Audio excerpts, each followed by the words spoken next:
I've always been fascinated by how the Nazi regime collapsed almost overnight. One moment they controlled huge parts of Europe, and the next, they were gone. But their influence didn't just disappear. They left traces of their presence everywhere, including something built to stand the test of time: Nazi bunkers. Huh. It's a big room. And full of gold, of banknotes and so on. These places were built to last, hidden away for decades, and who knows what's still locked inside? Weapons, classified documents, or maybe something no one was ever supposed to find. Well, someone did find one. And what was inside? Let's just say it wasn't some rusted-out equipment or forgotten supplies.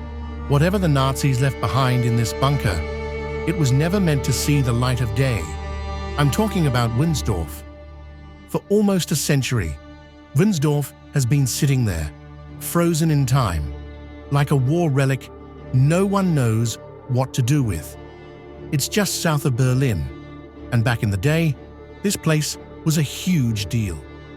In the early 1900s, it was a military training ground, but when the Nazis came to power, they turned it into their Army High Command headquarters. That's when things got serious. Hidden under fake country-style houses were massive underground bunkers, Maybach 1 and 2, built to survive bombings. But the real beast was the Zeppelin bunker. This thing was buried 18 meters underground, reinforced with absurdly thick concrete walls and used as a military communications hub. When World War II ended, the Soviets moved in and took over everything. They didn't just use the bunkers, they built an entire military town on top to hide them. At its peak, Wunsdorf had 75,000 Soviet soldiers and their families living there, complete with schools, shops, theaters, and even a giant Lenin monument, which is still there today. But once the Soviet Union collapsed, they packed up and left in 1994, abandoning the entire place. Today, it's a ghost town. The buildings are falling apart, old Soviet murals are peeling off the walls, and nature is slowly reclaiming everything. The bunkers, once top secret and heavily guarded, are now just damp, silent, and creepy as it gets. Urban explorers sneak in and find old newspapers, Soviet insignias, and rusted-out equipment, just left behind like someone was planning to come back but never did. And just 30 kilometers away, there's the Belitz-Heilstätten Sanatorium, which might be even creepier. It started out as a tuberculosis hospital in 1902, but during both World Wars, it became a military hospital. Adolf Hitler was even treated there in 1916 after getting wounded. Later, the Soviets took it over and ran it as a military hospital until the 90s. Some parts have been restored, but others are still in ruins. One building even burned down, and now trees are literally growing through the roof. Walking through Wunsdorf and Belitz-Heilstätten is like stepping into a war movie set, except it's real, and no one yells, "Cut." It's just decades of history, frozen in place, waiting for time to finally catch up. And it's not the only place like this. There's also Teiu Quarry. In 2015, a group of archaeologists stumbled upon something so strange, they thought they stepped into a literal conspiracy theory. It was an abandoned stone hideout deep in the jungle of Teiu Quarry Park in Argentina. It wasn't just some random ruins, though. Everything about the site pointed to one unsettling possibility. This had to have been a secret Nazi refuge, built as a last resort for high-ranking officers trying to escape justice after World War II. Teiu Quarry Park is in Misiones, a province near the Paraguayan border, and it's exactly the kind of place you'd go if you wanted to disappear off the face of the earth. The site itself consists of 3 stone buildings, a nearby quarry, and a handful of strange artifacts straight out of the 1940s. We're talking German coins, dated between 1938 and 1944, fragments of German porcelain, and even cryptic inscriptions on the walls. If that's not enough on its own, add in the fact that Argentina became a notorious safe haven for former Nazis, housing infamous figures like Adolf Eichmann, Josef Mengele, and Erich Priebke, and the theory starts to make a lot of sense. Most Nazis who made it to Argentina settled into cities or remote towns with the help of well-organized escape networks called rat lines. They lived under fake identities, blended into society, and some even found government support. But this place? It wasn't a typical escape destination. It was isolated, rugged, and heavily fortified. The thick stone walls, some up to 3 feet wide, weren't just about keeping the rain out. Whoever built this expected to stay hidden for a long time. There's even evidence of a watchtower, meaning security was a top priority. The location itself is also telling. The jungle here is dense, with steep cliffs and natural barriers that make it a nightmare to reach. If someone needed to disappear entirely, this would be the spot. That's why some historians think it wasn't meant to be a permanent hideout, but a backup plan, a place to lay low if slipping into Buenos Aires or Cordoba became too dangerous. But here's where things get even weirder. There's no proof anyone actually used it. By the time Nazis started fleeing to Argentina, they were able to integrate into society so well that hiding in a jungle bunker may not have been necessary. Instead of roughing it in the wilderness, many of them lived comfortably in cities, surrounded by networks of sympathizers. Even if it was never occupied, someone went through a lot of trouble to build it. That's the part we may never know. The one place we do know, however, is Berghof. Tucked away in the Bavarian Alps, just outside Berchtesgaden, was one of the most infamous homes in history. Adolf Hitler's private retreat, the Berghof. This wasn't just a vacation spot. It was a personal stronghold where Hitler spent a huge chunk of his time, meeting with top Nazi officials, military leaders, and foreign dignitaries. For years, this isolated alpine estate served as an informal headquarters, a place where major wartime decisions were made behind closed doors. Originally, it was just a small mountain house called Haus Wachenfeld. But after Hitler bought it in 1933, he didn't waste any time turning it into something far more imposing. Over the next few years, he expanded the property into a sprawling complex, complete with a grand main house, underground bunkers, and security systems that made it nearly untouchable. The centerpiece of the Berghof was a massive picture window that framed the surrounding mountains, scenery Hitler liked to use to impress guests while discussing his twisted vision for the world. Inside, the place was designed to feel both luxurious and intimidating. There was a grand hall for entertaining, a library filled with books that Hitler selectively read, and a study where he plotted out some of the most devastating military campaigns of World War II. A massive terrace stretched out from the house, offering sweeping views of the Alps, something Hitler's propaganda machine loved to show off in films and photographs. It was a carefully curated image of power. But the Berghof was part of a much larger Nazi stronghold in the Obersalzberg region. Surrounding it were residences for key figures like Hermann Göring and Martin Bormann, along with SS barracks and air defense systems. The area was heavily fortified, packed with underground tunnels and command centers designed to keep the Nazi leadership secure. A secret Führer headquarters was also built into the landscape, making Obersalzberg one of the most militarized zones in Nazi Germany. For much of the war, the Berghof remained a nerve center for Hitler's operations. Many of his worst ideas, including aspects of the invasion of the Soviet Union, were discussed within its walls. But as things started falling apart for Germany, he visited less and less. By 1945, with the Allies closing in, the site was bombed heavily, and retreating SS troops set fire to what remained, making sure it wouldn't stand as a future monument to the Nazi regime. His home might have been abandoned, but that doesn't mean everything the Nazis had gathered was just gone. It had to go somewhere. A significant amount of it went to Merkers. As World War II neared its end, Nazi leaders were in a state of panic.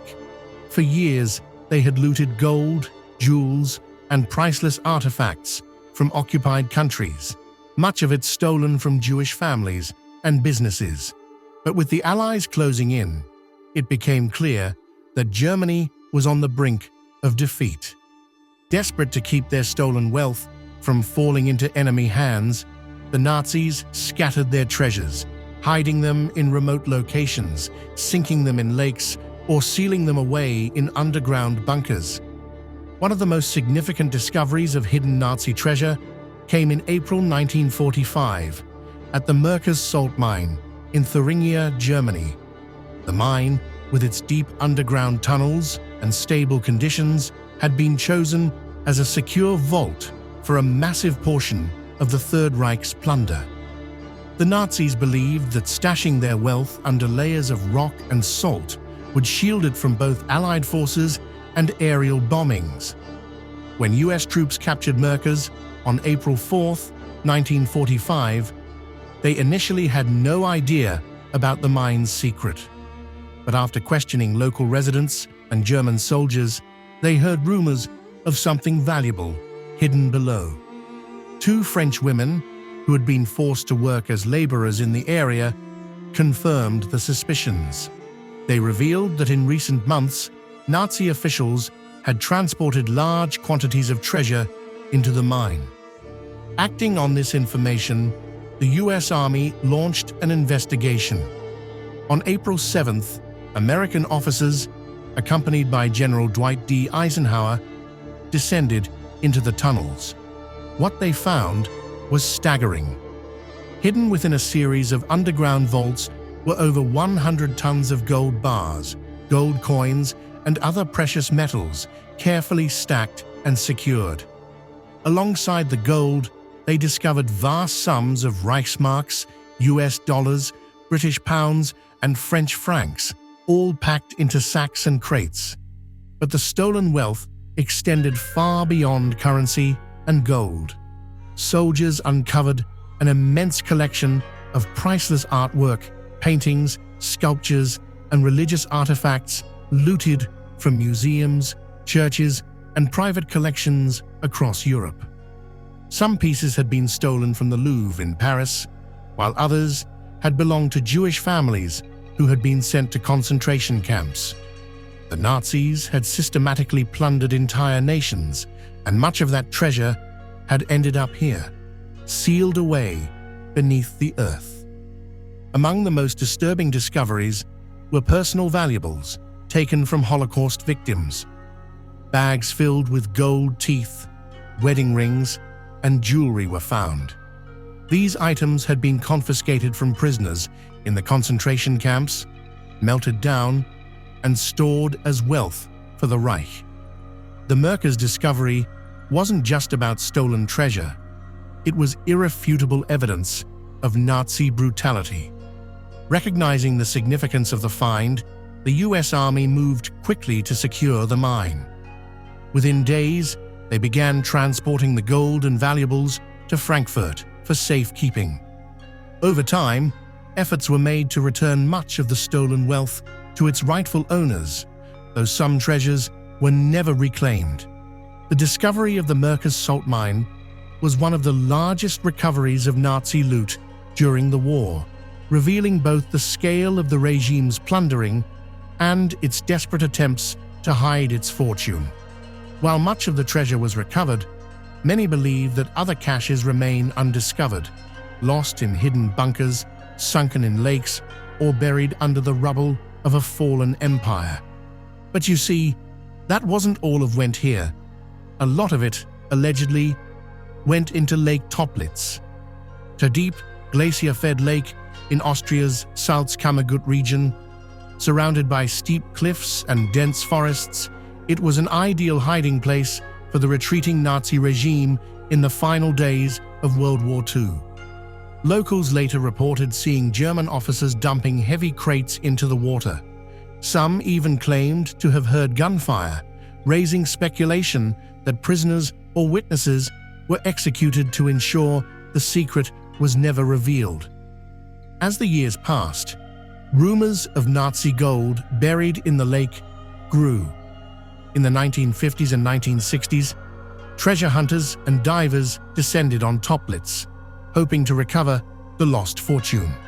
They uncovered clear evidence of Nazi activity: bundles of counterfeit British pounds linked to Operation Bernhard, a secret Nazi plan to flood the British economy with fake currency.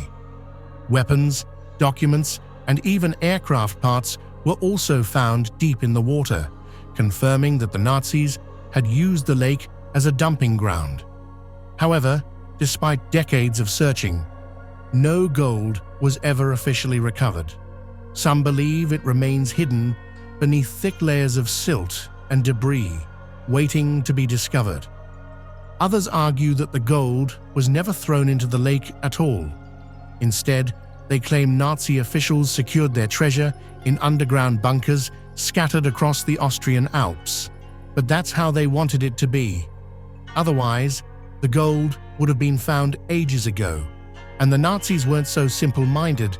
They knew that someone will come looking for it, so they hid it so well that it's been decades, but no one has been able to find it. The same was almost the case for Lubon, Poland. But this secret wasn't hidden deep enough. For nearly 80 years, a hidden network of Nazi tunnels sat untouched beneath Lubon, Poland, buried under an extinct volcano. Nobody knew what was down there until a group of explorers finally made their way inside and uncovered a forgotten piece of history. The tunnels were part of a massive underground project built by forced laborers during World War II. But before it could be finished, the Nazis abandoned it in a hurry, leaving behind rusting minecarts, railroad tracks, and scattered tools. As the team ventured deeper, they found entire sections sealed off with thick stone walls, as if someone wanted to keep something hidden. Even more unsettling, the tunnels didn't always match up with the Nazi maps they were following. That meant one thing: this place was bigger than anyone realized. Some of the passages were flooded, others were unstable, but the explorers pushed on. What they found pointed to something much more ambitious than just a storage site. Historians believe the Nazis were trying to build an underground weapons factory, a radar station, or even a hidden command center. Some believe the tunnels could have been designed to house top-secret technology, while others think the Nazis planned to use them as a secure base if Germany started losing the war. Kind of like what happened with the Schatzgräber. The Nazis weren't just fighting battles on land and sea, they were also waging a war against the elements, and nowhere was that more extreme than at Schatzgräber, or treasure hunter base. This secret Arctic outpost, built in 1942 on Alexandra Land in the Franz Josef Land archipelago, was one of the most remote and mysterious Nazi installations that has ever been discovered. The base's main purpose was to provide crucial weather data for German U-boats and Arctic convoys, which relied on accurate forecasts to navigate the brutal conditions of the North Atlantic. Located about 1,000 kilometers from the North Pole, Schatzgräber had everything needed for long-term operations: a freshwater lake, a strategic location free of glaciers, and heavy defenses. The area was surrounded by minefields, and a machine gun pillbox guarded the bay, suggesting the Germans were worried about more than just the freezing temperatures. In 2016, Russian researchers explored the ruins and uncovered a surprising number of well-preserved wartime relics. German boots, ammunition, camouflage net scraps, and even aviation parcel containers were scattered across the site. One of the strangest finds: pages from books containing Hitler's speeches. Even decades after the war, some of the supplies were still intact, so much so that Soviet border guards in the 1960s and 70s reportedly used leftover German boots from the base. But what really got people talking was a mysterious pipe leading deep underground. Some believe it was part of a hidden ventilation system, suggesting the possibility of an underground bunker or even a connection to an underwater cave. German records mention secret Arctic hideouts, but no solid evidence has ever linked them to Schatzgräber. The base's fate was just as bizarre as its history. In 1944, the German crew stationed there fell seriously ill after eating contaminated polar bear meat. With no way to treat them, they sent out a distress signal, and a Luftwaffe plane had to evacuate the survivors. The base was abandoned in a hurry and left to the ice and snow for over 70 years. Now, we know the Nazis were obsessed with the Arctic, but was Schatzgräber really just a weather station? Or was there something more hidden beneath the frozen ground? Something we're not seeing? This isn't the only secret location like this either. Just north of Rome, beneath the rocky slopes of Monte Soratte, is a hidden world of tunnels no one expected to find. Originally built in the 1930s under Mussolini's rule, these underground bunkers were meant to be military shelters. But by 1943, when Germany took over Italy, the Nazis turned them into a heavily fortified command center, running their war operations from deep underground. This was an entire underground city. The complex had a bakery, a beer hall, a cinema, and barracks for over 1,000 soldiers. Some sections have been restored, showing how the troops lived. Beer kegs, wine bottles, and murals painted by homesick soldiers still decorate the walls, but not all of it has survived. Some tunnels collapsed under Allied bombings, while others remained sealed off, too dangerous to explore. Then there's the real mystery: the rumors of Nazi gold. Witnesses claimed to have seen crates of gold bars being hauled into the tunnels before the Germans retreated.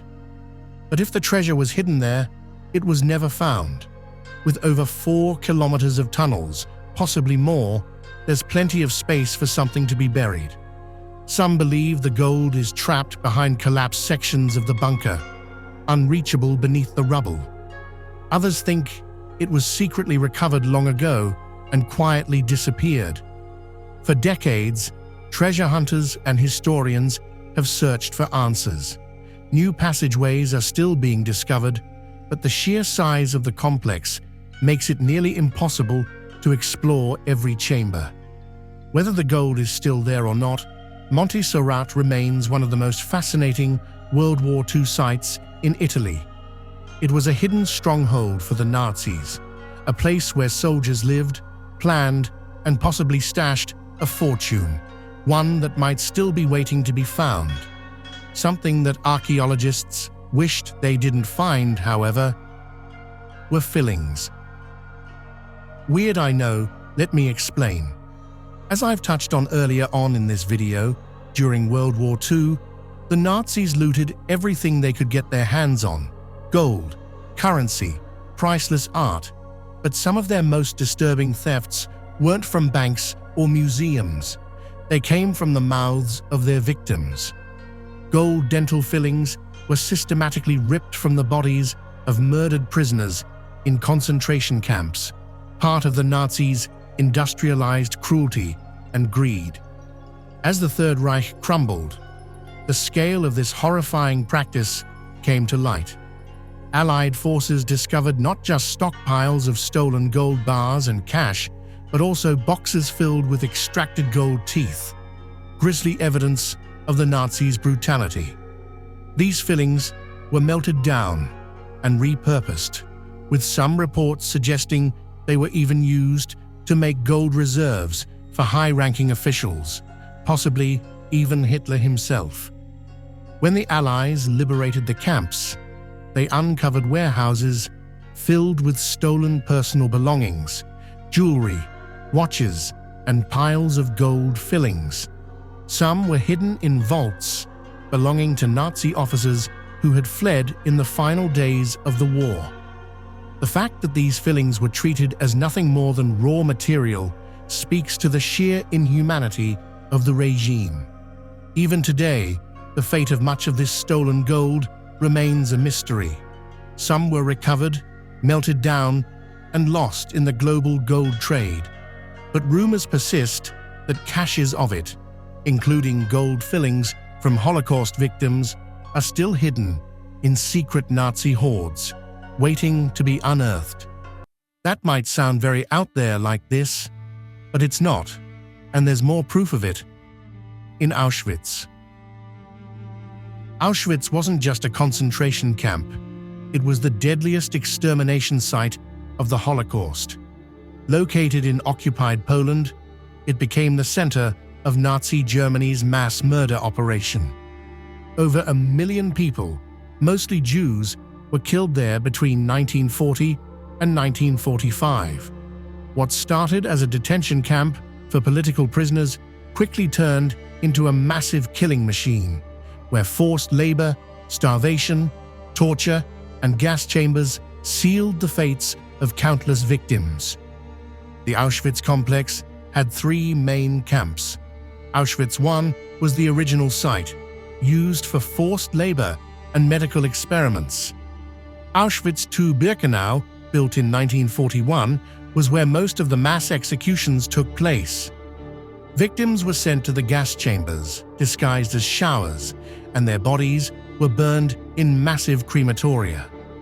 Auschwitz III-Monowitz was a slave labor camp, where prisoners were worked to death, producing goods for German companies like IG Farben. The Nazis ran Auschwitz with terrifying efficiency. Gas chambers wiped out thousands at a time. Bodies were stripped of valuables. Gold fillings were pulled from teeth. Hair was shaved for textile use, and personal belongings were looted. Even after death, victims were exploited. As the Soviet Red Army approached in late 1944, the Nazis tried to cover up the evidence. They destroyed gas chambers, burned documents, and forced tens of thousands of prisoners on brutal death marches. When Soviet forces finally arrived on January 27, 1945, they found only around 7,000 survivors, barely clinging to life. Warehouses filled with stolen goods, glasses, shoes, suitcases, and human hair revealed the true scale of the horror.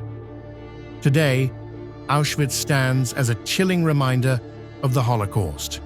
Some of the most haunting exhibits include rooms filled with baby shoes, suitcases labeled with names of those who never left, and 7 tons of human hair, some still tied in braids. The reality of what happened there is impossible to ignore. Which one of these uncovered secrets did you find the most shocking?